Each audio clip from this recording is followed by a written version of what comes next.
we do have a guest today, and he's in the green room now, and his name is Chad Wilson. He is he's a member of the Green Party, and he's running for president in 2020. Chad, what's up, buddy? Can you hear me? You're on the air. Yes, sir. Can you hear me?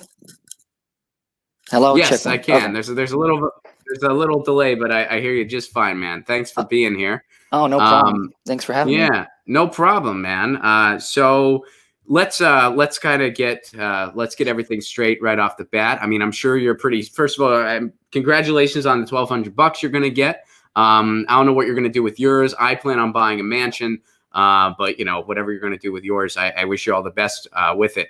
But thank you very much. But so you are running for president Yes. in the Green Party. Yes. Okay, so how long has that been going on? Fill me in on the details there. Well, yeah. First, I want to say that I'm not the nominee. I'm running for the nomination. Right. So I'm a candidate. For it. Yeah. Let me just say that. I joined the race kind of late. It was early September by the time I kind of got in, and the other candidates had already been in for a little bit. And actually, there was 2 more candidates that joined in December. So it's been a crazy process, and a lot different than I thought it was going to be. I guess my expectation was going to be a little bit more inclusive, but there's been a lot of usage of resources to manipulate the primary, just like Debbie Wasserman Schultz, Donna Brazile. There's a lot of behind the scenes manipulation of it. So what's been going on so far? Well, I mean, Ian Schlockman, he's actually quit the race. He was a presidential candidate. He quit the race, and he's actually quit the Green Party. So it all started before I even got into the race. There was like a couple of joint statements from the candidates, which included Dario Hunter, and about some of the resources or allowing Howie Hawkins to get some extra stuff. And so there's been some conversation about that. And then when I joined in, I signed on to a couple of joint statements as well. They were trying to take us off the website, the Presidential Campaign Support Committee. They haven't been updating signatures, which, it's kind of a silly system that they have. I mean, there's just a lot of underhanded play. Michael O'Neill is our communications director. He's the one who, I mean, I know you've been on the Greenway Forward. Yeah, a couple times. But he's on the payroll of Green Party NY, Green Party US, and he's been paid by the Hawkins campaign. So they kind of throttle the discussion page. They censor people, if you don't kind of do what they say. Or do you have direct evidence of this? Oh yeah. No, I've been documenting everything. Okay. So even in Massachusetts, so there's a official recognition process, right? That's for the PCSC. It's the committee that handles the presidential. It's supposed to, when you get this official recognition, you're supposed to get extra resources from the party. Well, Hawkins is a member of the Socialist Party, SPUSA, since the 70s, and the rules require that you can't be a member or registrant of another political party. So there's been this issue that they've given him that official recognition, which has been used to prevent candidates such as myself and the other ones from even speaking at events. David Rold, he's one of the candidates. He's from Massachusetts. He's been in the party for 15 years, and they used the BS to keep him off the primary ballot. And I've been left off the primary ballot in a lot of states. So they wouldn't allow David to speak in front of 10 people in a statewide meeting. They weren't going to let him because of him not having so many signatures or whatever, the official recognition. And somebody had to change their registration. A husband of a lady that was there changed his registration online, called for a motion just for him to be able to, speak in front of 10 people. So, I mean, it's just little dirty stuff like that. The big thing has to do with all the co-chairs and these committee members that are on these positions that are actually making decisions on Hawkins' campaign as well. So they've kind of been using their position to pump him up and kind of create this whole narrative. Because that's the establishment. It's all about the narrative. It's all about control of the media, of what people think. And if you look at the Green Party, one of the things that I fell in love with was the 4 pillars.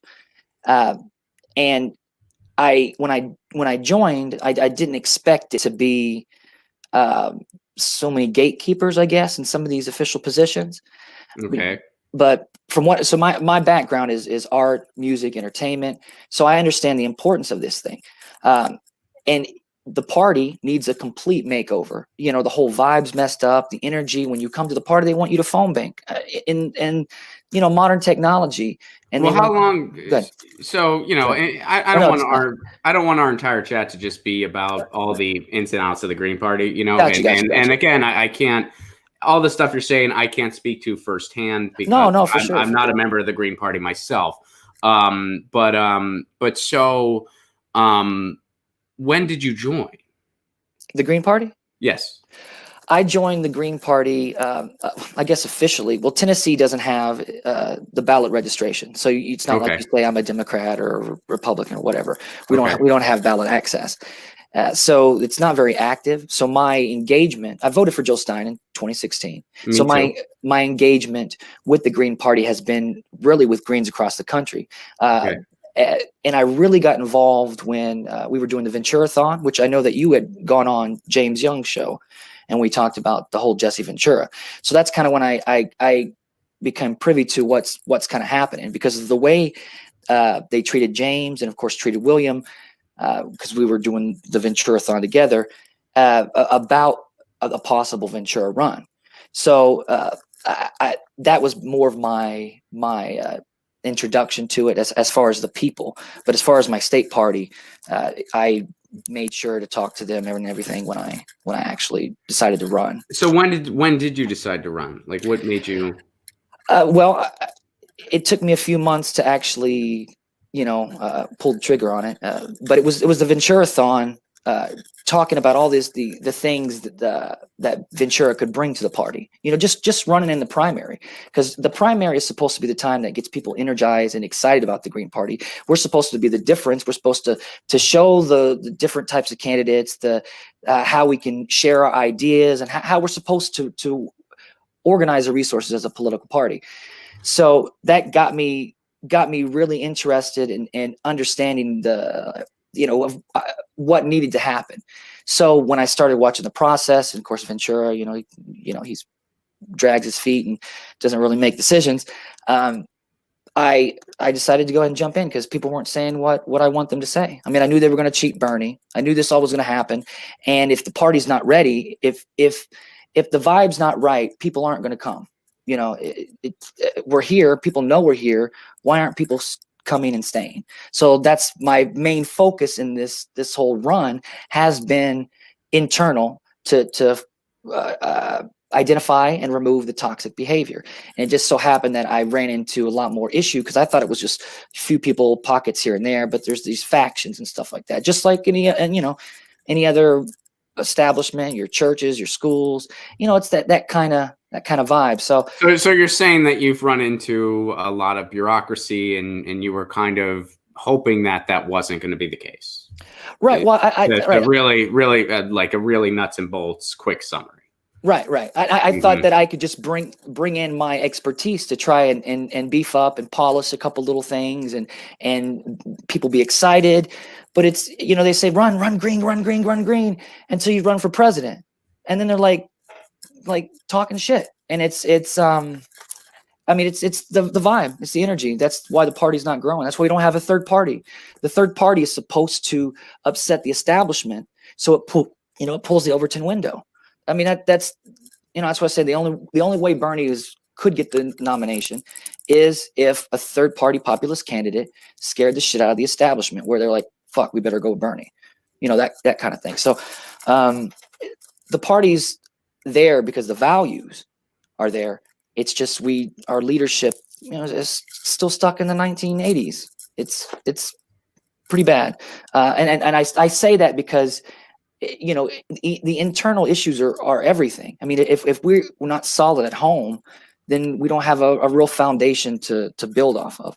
And that's been my focus. So, well, what do you think? What and like, and let's kind of put together like let's put sort of like the the bureaucracy that you see from the Green Party aside, because again, I don't have, but but what would you see as the way forward for the Green Party? Because one thing that I've said is I do think. I'm not a very big Howie Hawkins fan. I don't think he would be a very good nominee.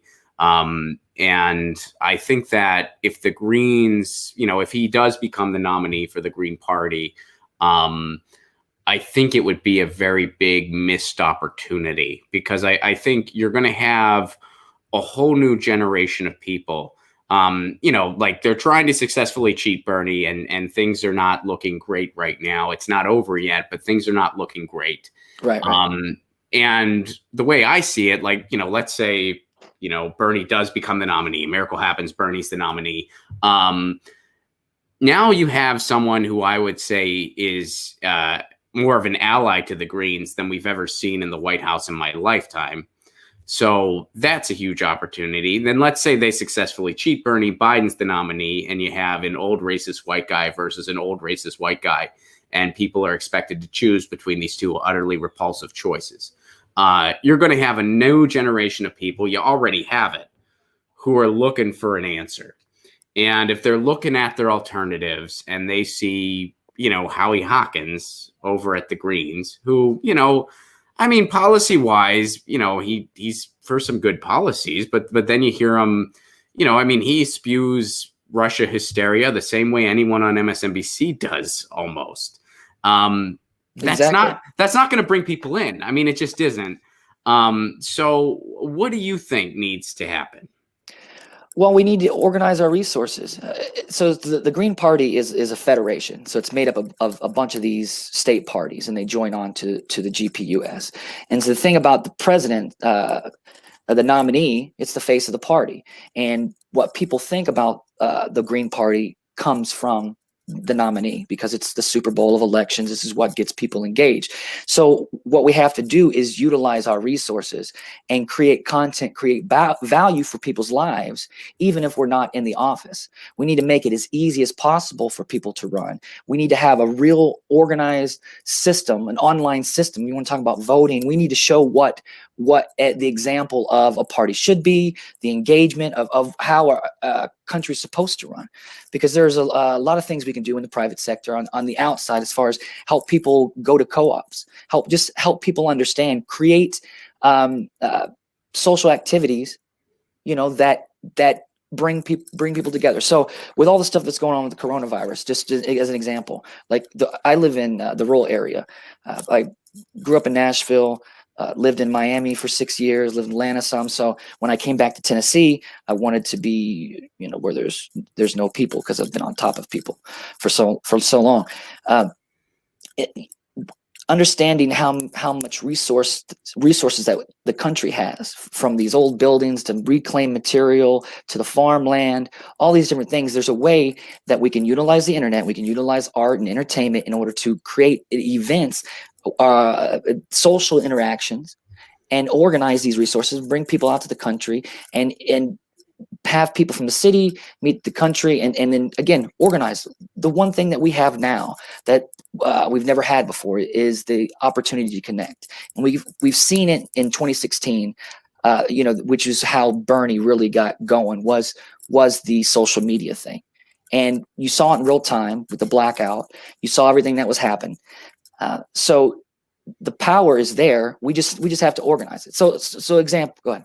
Well, why do you think, and this is something, I've had this conversation with a couple Greens before, and, it's a question I personally don't know the answer to either, but why do you think, like, the DSA and some similar organizations like that have grown very considerably, where the Green Party has not in comparison? I mean, you look at something like the Sunrise Movement, how that's blowing up. You look at something like the DSA, how that's blowing up.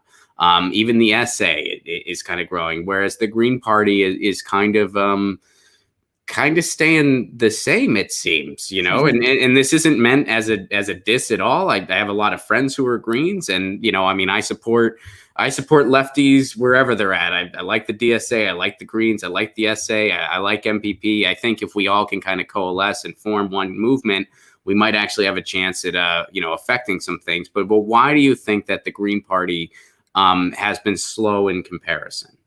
Well, I mean, I think it's exactly what I've kind of been laying out. It's these people that have been in the party for so long, and they feel entitled to these positions. It's part of it's the branding, you know. It seems like a high school type, like, get together kind of vibe, rather than, you know, really focusing on what we're creating and how we're organizing our resources. So, just for example, you have David Cobb and Michael O'Neill doing the Green Way Forward right on Jill Stein's page. So she's got 600,000 followers, and we all know how social media influencers work, right?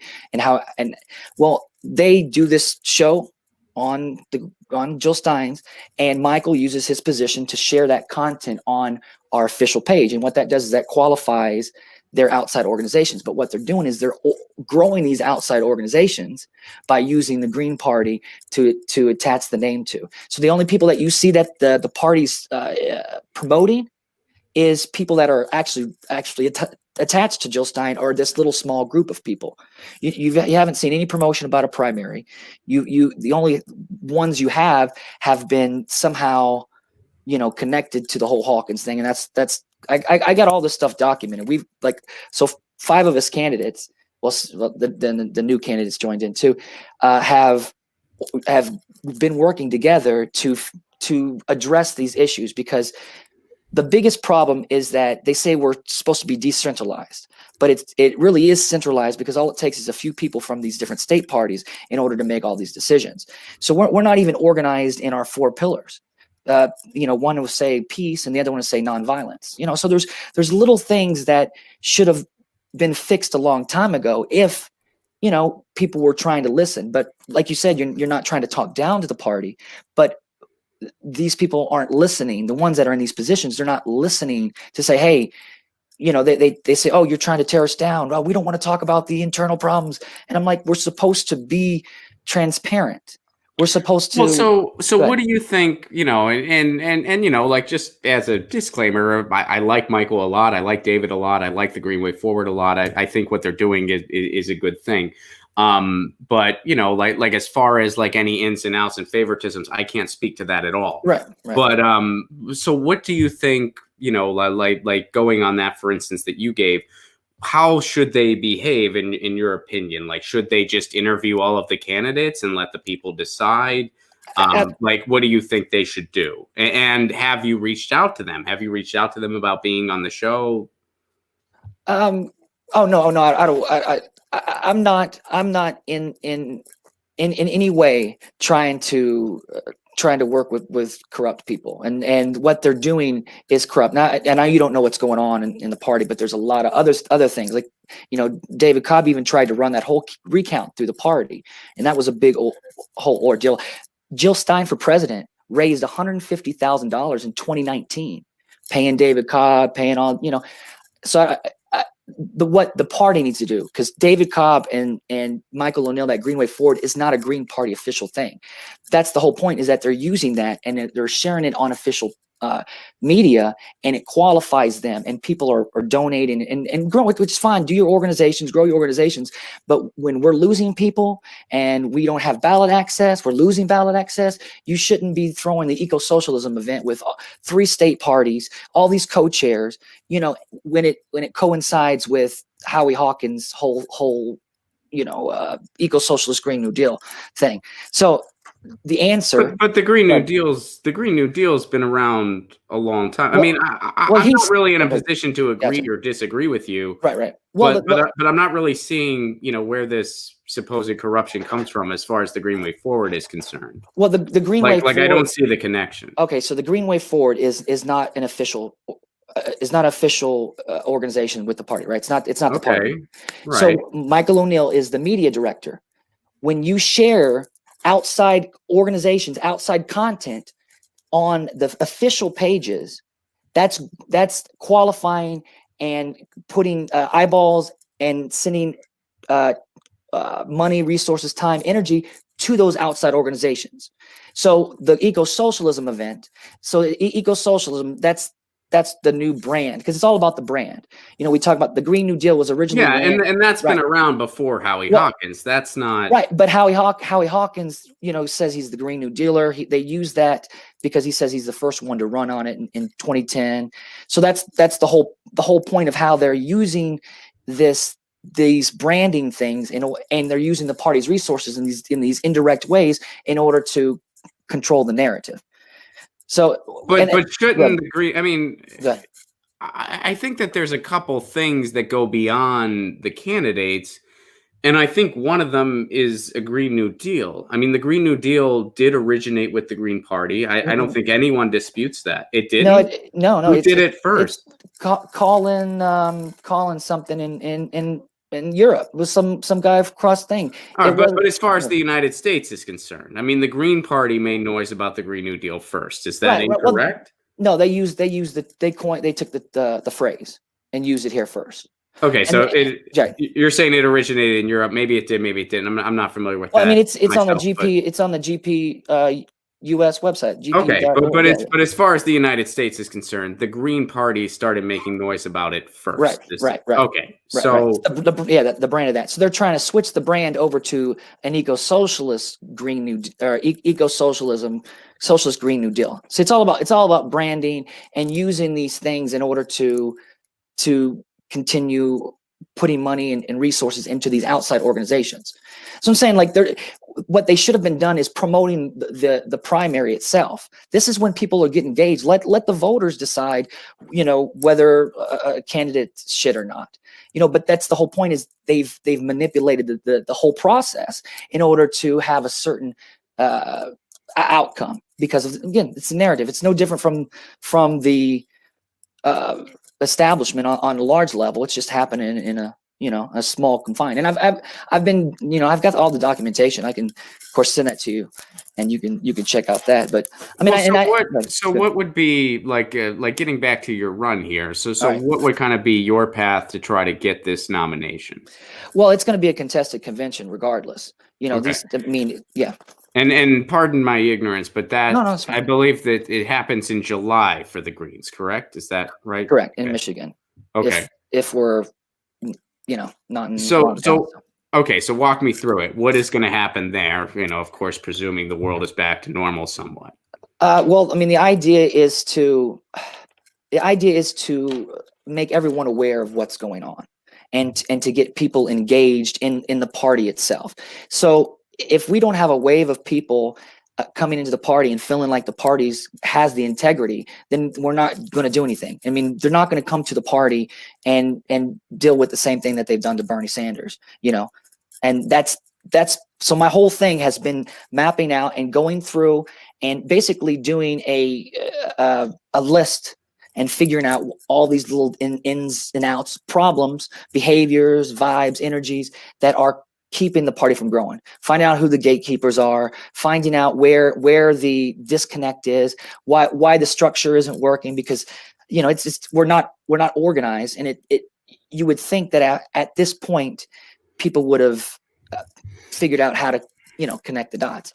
So what would be some of your solutions? I mean, what would be, like, let's say Chad Wilson gets the nomination. You know, what are some of your solutions? Some of the problems that, you know, that you've brought up, some of the problems that I've even addressed, where I'm just saying, you know, why isn't, you know, I think one of the things that the Greens could do, I mean, one thing that I think should be a real big focus, and you know, I don't have the solution on how to do that, would be to really target more young people.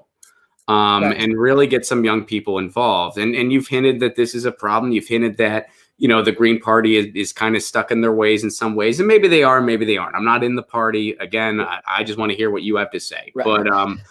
But you know, what would be some things that Chad Wilson, who is the nominee at this point in our scenario, would do? Well, so that's the whole point is of having the nomination is having the resources of the party and being able to take, you know, there's 300,000 registered Greens right now, but the idea is to grow, but to utilize the resource that we have, if we all shared the same meme, the same content every day, and focus on the same thing as a unit, we could really make some waves. Social media is everything.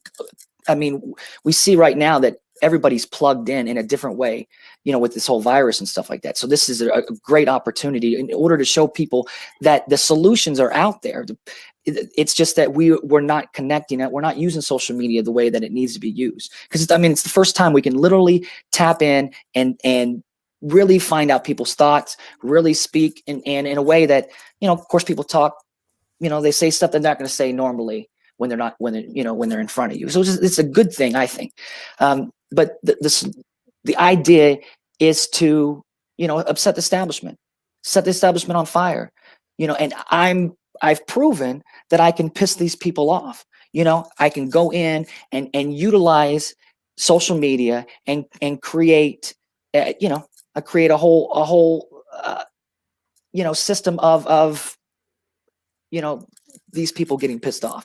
And that's something you can, my track record's there, but that's what we have to do. So everything else, if we don't break the two-party system, we're not doing anything. The policies are great, and there's tons of great ideas out there all across the board. The president's supposed to be kind of an organizer in chief, but the idea is to break the two-party system. People are tired of corruption. A lot of people, follow Trump because so how would you do that under the green banner? Like if you're the nominee, because it's like, and again, this is a heavy question, Chad. There is no one answer. No. I'm not expecting you to wave a wand or anything, but like, how would like your job would really be to make sure that 5% threshold is reached, right? To get that federal funding. And then, I think you really got to go to all of these organizations, all of these, I'm going to call them left organizations just for sake of, giving a broad enough umbrella, like DSA, SA. Like you would have to go to these organizations and basically really try to convince a mass green enter. Right. Well, and here's the thing. So the two-party system. So everybody's at a different place in their journey. Most people that are engaged in politics are mostly in the two-party system. It's the half of the country that can vote doesn't vote. We see that. So it's about understanding why people think certain things are the vehicle. When you're in that two-party system, you only pick a side because you have to pick that side. So you have to ignore all your corruption in order to fight the other side. And so what we've seen, a lot of people that were going to vote for Bernie voted for Trump. A lot of people that voted for Obama voted for Trump. You could see it on Jimmy Dore. You could see it on there's a lot of, even in Tulsi Gabbard, there was libertarians. There was a lot of Trumpsters that respected her. And what it is, just calling out the Clintons, just calling out Obama, just asking for integrity on the left will take the wind out of the sails on the right. Because I feel like, right now, the liberal left, they're caught up so much in hating Trump that they're missing the point of how everything's being, everybody's being gaslit. The mainstream, yeah, right, mainstream, absolutely. And most people are on that. But then you have people on the right, they're seeing the manipulation of the media in real time. So they're on a process that I feel like in a way that they may get there sooner because they're learning that they've been lied to, that the propaganda is real and how manipulation works. Well, some of them have. Some of them. I think again, you're talking about the outsiders. You're talking about kind of the outside right. Just like the left. No, I think so, man. Because there's a lot of people that they still, whatever Fox News tells them, they just take it hook, line, and sinker. No, I agree with that. No, but that seems more like the older demographic. What I mean is that people are choosing a side based upon one or two issues that they feel like the vehicle for change. Like people are going for Bernie, for Medicare for all. A lot of people go for Trump because he upsets the establishment and people are tired of the BS. So it's not like those people that are just picking that side aren't going to go somewhere else if they find like, oh, this is a real motherfucker that really wants to set the establishment on fire. And I'm not a politician. That's the whole point. I'm an artist. I've dealt with a lot of different people, and I've been able to understand the pulse, the thread, the theme, like of different cultures, some things. So I'm trying to bring all that together, and to say, hey, we're all it's the output of those policies. They're just affecting people, these different identities in different ways. Well, so let's talk about your platform real quick, and then we'll tell everyone where to find you. So Gotcha. what are your main bullet points as far as your platform is concerned? I want to do a cannabis coalition. I think that's a big key to this because of of all the things that it's connected to. There's more people in jail for cannabis than all violent crimes combined. Blacks and minorities are 4 to 5 times as likely to be put in jail, even though whites and blacks use about the same rate. So understanding the connection there to the healthcare reform, criminal justice, law agency, and then of course community relations. I think there's a way to get people on board with that. And that's something too, is like, because of the Green Party's been they've been considered a hippie and tree huggers and stuff like that. The right type of content, the right type of real branding, you can lean into that stuff and be funny with it. And you just have to open the doors and say, we're here, we're welcoming you. And just understand, we have to give information and ways for people to join, even regardless of where they're at in their process, because everybody has to be deprogrammed or reprogrammed at some point. 5 years ago, a lot of people thought differently, so that's all right. And what else? All right. So that's why now healthcare, where are you at? Are you Medicare for all? Medicare for all. I liked what Gaddafi did. You have people work for, you teach people how to, do all the things, and then let them work for the state for so many years, and then they can go into the private sector if they want, but there's a lot of different things, and there's a lot of good ideas, but the idea though is to get technology to a place where, most of these things are stamped out. The food shit, and that's a big problem. When it comes to the healthcare, the air, the water, all these different things have an effect on. So are you for a Green New Deal? Are you for a Green New Deal? No. I mean, the principle, it's just, I'm not, I say a guarantee. I want a green guarantee, because we can use our resources, organize our resources in order to make sure everybody's, clothed, fed, housed, that kind of thing. I mean, if you go to the country, you're going to find all these old houses, old buildings, some, you can reuse, and renew and repurpose this material. You could take the plastic. We're seeing how they're using that to 3D print. They got the hempcrete. There's a lot of things that we can do permaculture, that we can organize in a co-op fashion, and it's something we could do outside of the system. But if we had the system, and if we had control of the system, we can implement these things to make things move faster. Okay. So you're for the principle of the Green New Deal. You're just not for government as it is instituting it. Is that? No, I'm not for the branding of it. You know what I mean? You see, the New Deal thing has to do with the Democrats. I don't want to have anything to do with the Democrats, the Democratic Party. I'm not romantic about isms.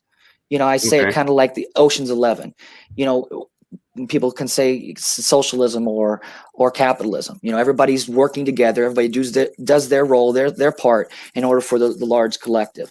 So I'm tired of arguing and trying to think what you want, like what you want. If you need for me to explain it to you in a different way, into a language that makes you comfortable, then I can do that. That's fine.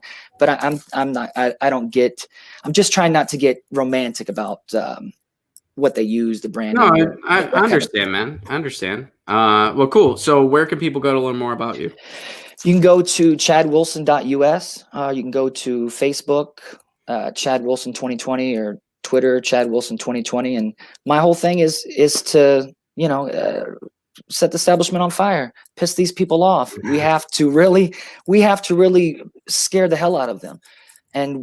But we have to recognize what they're willing to do to hold on to that power too, because that's a big something else. Like, anybody that's doing this that really thinks they're going to make change, they will knock your fucking head off, and they have no problems doing that. They have no problems. So it's something that understanding, if we really want change, the depth and the seriousness of the conversation really has to be talked about, because it's this is real shit, real life. So all right, Chad. Thanks for coming on, dude. We are over Thank you, man. time. I wish you luck. ChadWilson.us for anyone who wants to learn more. And I'll also say Snork Y2K. Thank you so much for the super chat contribution.